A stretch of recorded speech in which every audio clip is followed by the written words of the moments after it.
is a polished, complete, and featureful application with an easy onboarding process to get you going.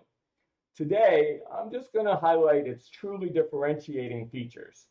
And the first key difference is that Gluroo is a messaging application. So fundamentally, I believe that managing diabetes is mostly about tracking and communicating the state of all things that influence blood sugar. Most other apps are built around the notion of a log, but the affordances of a log are rather stale and frankly isolating. Messaging, especially when there are other people involved in the process of care. Messaging evokes a sense of audience and triggers our innate social need to connect and communicate with others as we're tracking relevant events. This lesson that having an audience increases engagement was proven by Mark and my former teams at Facebook and by the teams at Twitter over the last decade or so, and it's a fundamental part of Gluroo. Gluroo makes it super easy to build up someone's Glue Crew. That's the team of people supporting them. Here's an Android phone in dark mode, but it's not just about that one device. They're inviting an iPhone user on the right to join the Glue Crew using a QR code. Now this of course works via email too, but that's less fun to demonstrate. Now once we have a Glue Crew set up, even if it's just you see what should be a fairly familiar messaging interface with a couple of changes. Here we have a person with diabetes Android phone on the left and a parent's iPhone on the right in the regular theme. In Gluroo, the top header shows the profile pic of the person with diabetes prominently in the center. From inside the vertical dots overflow menu, you can see the profile pic of the person using the phone and notice Susie on the left and her mom Terry on the right on the iPhone. Back to the header, on the left side we have a stacked display of estimated carbs on board on top in yellow and estimated insulin on board beneath in blue.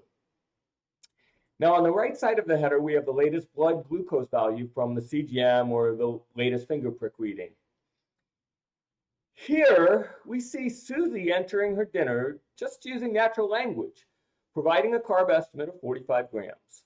She could provide more details, but when she sends that message, it shows up on her mom Terry's iPhone, and both messages get annotated, not just with a timestamp, but also with her current blood glucose level.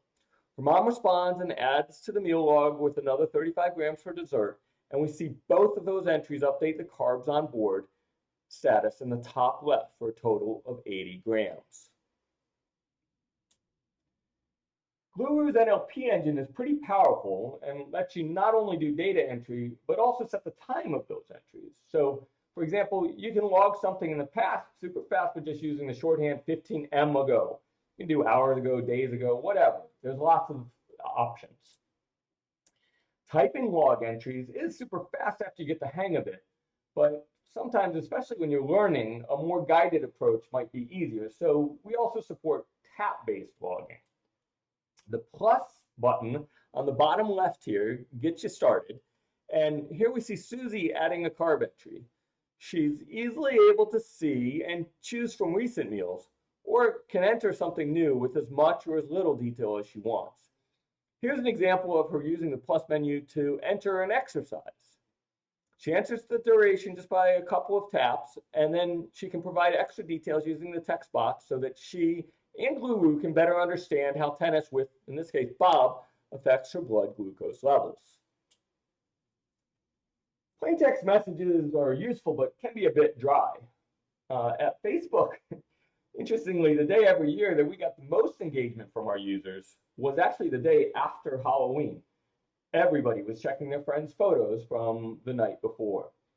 Gluroo 2 supports photos. You simply tap the camera button in the bottom left, and then, well, you take a photo. You can add notes yourself before sending, or you can just send it and let Gluroo's image analysis and recognition AI suggest labels for you to add and include in the entry. Here, Gluroo recognizes a popcorn, and Susie adds that suggested popcorn label, and the whole Glue Crew's history shows the photo and its label. If you prefer, you can just scan the UPC code of the popcorn box and enter that into your log. It's that easy. The scanning works great for devices and supplies too. Here I'm putting on a new sensor and want to record the lot number and code number. With Gluroo, it's actually faster for me to do that than it is for me to explain what I'm doing. Now, those supply messages aren't just for fun, they actually come in handy later on. You can view your device status and tap report if a sensor fails early. That lets Gluroo open up the Dexcom support webpage and pre-fills that form based on the device details you've already logged and your other info, so you can get a new sensor on its way in about 6 seconds flat. Thanks, Dexcom. Now, we of course don't get everything right the first time that we're logging. So Gluroo lets you update and edit the log however you need to. We can select the message by long pressing on it and edit it in place to update the log. Or on another message, we can simply swipe left varying distances to indicate that the message happened, in this case, 15 minutes earlier. Any member of the Glue Crew can edit and remove messages, all immediately synchronizing across devices. Now, it's important to understand that the state synchronization that's happening inside the app isn't just for messages. Here, Sweetie is looking at the Glue Crew member list, and her mom, Teresa, on the right, edits her profile and sets her preferred name, Terry. Her name updates on her child's phone just moments after she finishes her edit. All of the state in Gluroo works just like this. Now, if a device becomes disconnected so that the state is not being synchronized, Gluroo makes that situation very clear. Gluroo is not for making medical decisions, but we do want to be sure folks understand when what they're looking at may not be the most recent data. Now, as the messages are sent, as with most messaging apps, notifications get sent to the other members of the Glue Crew. These notifications are just regular operating system notifications, and you can even respond in line to these messages directly without ever opening Gluroo. We want you to spend the minimum amount of time in the app and maximize the quality and quantity of logging that you can do. Gluroo's most important notifications are alerts. And there are two really different things about Gluroo's alerts. First is that you don't dismiss alerts. All alerts are actionable, and you log what you did to make the alert go away. This is an important difference. Here we see a high alert in the app, and that alert bar makes it easy to record the corrective action the person with diabetes took. When the insulin dose is sent, that alert ends for the whole Glue Crew and is synchronized across the devices. With Gluroo, we require you continue using the first-party alerting system of your sensor. So the second way Gluroo improves upon alerting is to minimize the number of additional alerts that Gluroo provides. The key idea here is to alert only a single person at a time and escalate to others in the Glue Crew exactly as needed. So here we have Sweetie on the left with a blood glucose level of 71, and she gets a new sensor reading of 67, which triggers a low alert. See the notification on the top of her screen. But more importantly, notice that there was not a notification sent to my iPhone on the right. The alert banner inside the app does show on the iPhone just the same, but only if the app is open. And there's no sound made on the iPhone, only on the Android phone. Now, during this first phase of the alert, anyone in the Glue Crew can record what they did to address the alert.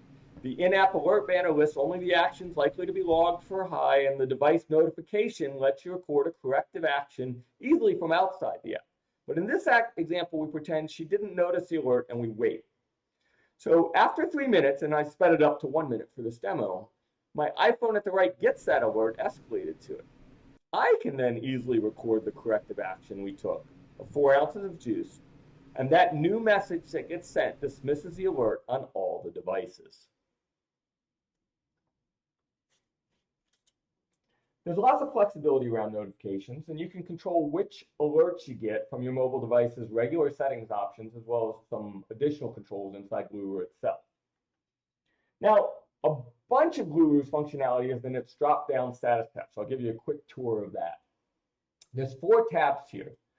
The first shows details about food and insulin on board using your prescription as a guide. The second shows devices, your pump status, and when your sensor and site will expire. And the third shows recent statistics, including your time in range. Finally, the fourth is one of the places you can see Gluroo's comprehensive charting. Gluroo helps you track and communicate your prescription as well. We have a visual interface for day splitting that's actually kind of fun to use, and a direct manipulation interface for editing your carb ratios, insulin sensitivity factors, targets, or whatever for each of those time periods.